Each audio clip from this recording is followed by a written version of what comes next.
Hello and welcome back to 365 Days with mxmtoon. I am Maia, a singer, songwriter, video maker, Oakland native, and traffic avoider. I'm also a huge fan of history. I love untold stories, gross facts, hidden secrets, and anything weird, dark, and funky from the past. Each day, I'm going to share one of my favorite deep cuts with you, so let's take a look at today's stories. It's 365 with mxmtoon. New facts every day, so don't leave too soon. I'm gonna teach you stuff, no it won't be tough. Gonna go a year till you've had enough. It's 365 mxmtoon.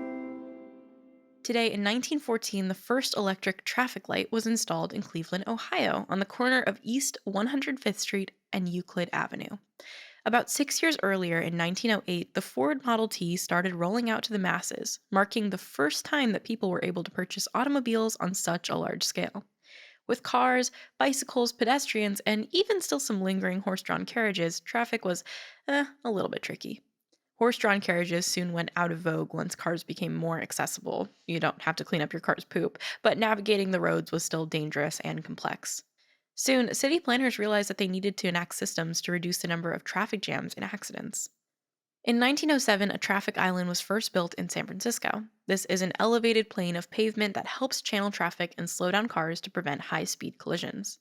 Then, the first painted dividing line debuted on the road in Michigan in 1911. Then, 3 years later, we got the first traffic light in Ohio.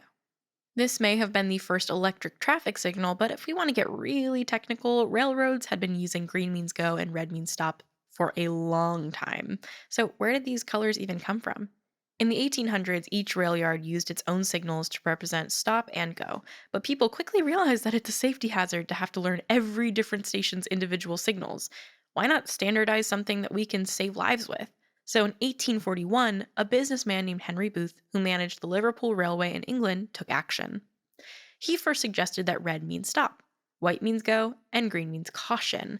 But in this situation, you would make a red or a green light just by putting a filtered lens over the standard white light. So when a red lens filter popped off of a signal, the train conductor interpreted it as a white light, which would mean go, because, after all, it was white.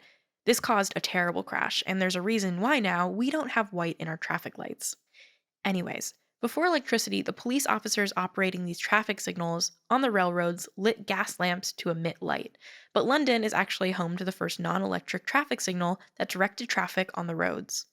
In 1868, even before the advent of the automobile, it was difficult to keep transportation safe and orderly. So, a British railway manager named John Peake Knight had the idea to apply these manually operated railroad signals to the streets. This device was called the semaphone, but unfortunately, the gas leaked from the light and exploded less than a month after it was implemented, which injured the officer working the signal. By the early 1900s, electric lights, courtesy of inventor Thomas Edison, were becoming more common. In 1912, a policeman in Utah named Lester Wire invented the electric traffic light, which used red and green lights to symbolize stop and go. This model also had a buzzer, which warned people of when the light would switch from red to green or green to red. Now we have the yellow light instead, which probably works better, both for hard of hearing people and for instances in which you can't hear the buzzer over city hubbub or rainstorms. The first traffic tower with 3 lights, red, green, and yellow, was installed in Detroit in 1920.